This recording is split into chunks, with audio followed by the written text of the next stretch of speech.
किसकी सरकार बनेगी और सीएम कौन होगा, इसकी चाबी बागियों के हाथ में हो सकती है। बीजेपी के गठबंधन वाली 31 सीटों पर बागी फैक्टर बड़ा है।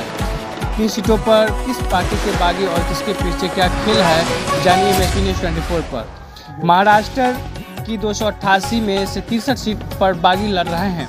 राज्य में सत्तारूढ़ गठबंधन महायुति में 3 पार्टियां बीजेपी, शिवसेना शिंदे और एनसीपी अजीत शामिल हैं। बीजेपी ने 148, शिवसेना शिंदे ने 83 और एनसीपी अजीत ने 52 सीटों पर कैंडिडेट उतारे हैं। इनमें से करीब 31 सीट पर बागी उम्मीदवार चुनावी मैदान में है। इसमें से 7 सीटें ऐसी हैं जहां ऑफिशियल और रेबेल कैंडिडेट एक ही पार्टी के हैं, जबकि 24 सीटें ऐसी हैं जहां ऑफिशियल और रेबेल कैंडिडेट अलायंस के अलग अलग पार्टी के हैं।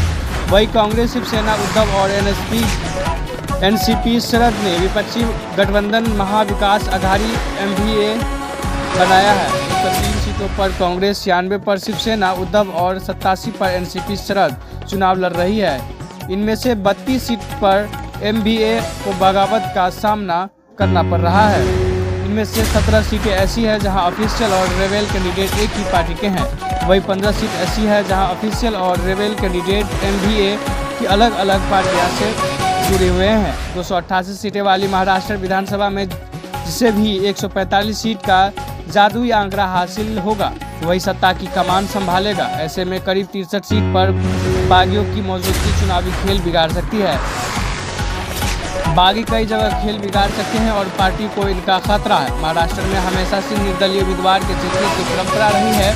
औसतन 20 से 22 निर्दलीय उम्मीदवार चुनाव जीत रहे हैं और ये नंबर बढ़ सकता है, जिसमें पार्टियों के बागियों का हिस्सा ज़्यादा हो सकता है। पहले महायुति यानी बीजेपी गठबंधन के बागियों की कहानी है, क्योंकि 11 बागी शिंदे और अजीत के उम्मीदवारों के खिलाफ एंटी पार्टी एक्टिव करने वाले बागियों के खिलाफ पार्टियों ने आंकड़ा रूप अपनाया है। बीजेपी ने 37 सीटों के 40 नेताओं को पार्टी से बाहर कर दिया है, जबकि शिवसेना शिंदे ने 3 और एनसीपी अजीत ने 8 नेताओं को पार्टी से बाहर किया है। कांग्रेस ने 28 नेताओं को पार्टी से 6 साल के लिए बाहर कर दिया। उद्धव ठाकरे ने भी शिवसेना उद्धव से 5 नेताओं को बाहर का रास्ता दिखा दिया है। टिकट न मिलने के कारण बीजेपी के कई नेता शिवसेना शिंदे एनसीपी अजीत में शामिल हो गए हैं। ऐसे करीब 16 बीजेपी नेता को महायुति के अन्य साथियों ने टिकट दिया और चुनावी मैदान में उतारा है। इनमें से 12 नेताओं को शिवसेना शिंदे ने टिकट दिया है, जबकि 4 को एनसीपी अजीत ने। चुनावी के कुछ प्रमुख सीटों की कहानी। बीजेपी शिवसेना शिंदे में शामिल हुए संतोष शेट्टी भिवंडीपुर से और मुर्जी पटेल अंधेरीपुर से चुनाव लड़ रहे हैं। केंद्रीय मंत्री नारायण राणे के बेटे नीलेश राणे शिवसेना शिंदे की टिकट पर कुड्डल मालवन से चुनाव लड़ रहे हैं। कई सालों तक बीजेपी में रही साइना एनसी को एकनाथ शिंदे ने मुंबा देवी से उतारा है। यहाँ MNS ने भी अपना उम्मीदवार नहीं दिया है। अजीत पवार गुट की ओर से पूर्व मंत्री राजकुमार बडोले, पूर्व सांसद प्रताप पाटिल, चिखलीकर संजय काका पाटिल और श्रीकांत पाटिल को घड़ी का सिंबल मिला है। कोल्हापुर सीट पर कांग्रेस ने सांसद मधुरिमा राजे छत्रपति को अपना उम्मीदवार बनाया है, लेकिन उन्होंने नॉमिनेशन प्रोसेस बंद होने से कुछ मिनट पहले अपना नाम वापस ले लिया। यानी अब इस सीट पर कांग्रेस का कोई ऑफिशियल कैंडिडेट नहीं है। कांग्रेस ने अपने पिछले उम्मीदवार राजेश लाटकर की जगह शाही परिवार की बहू मधुरिमा को टिकट दिया था। राजेश भी चुनावी मैदान में है और कांग्रेस ने उन्हें सपोर्ट करने का ऐलान किया है।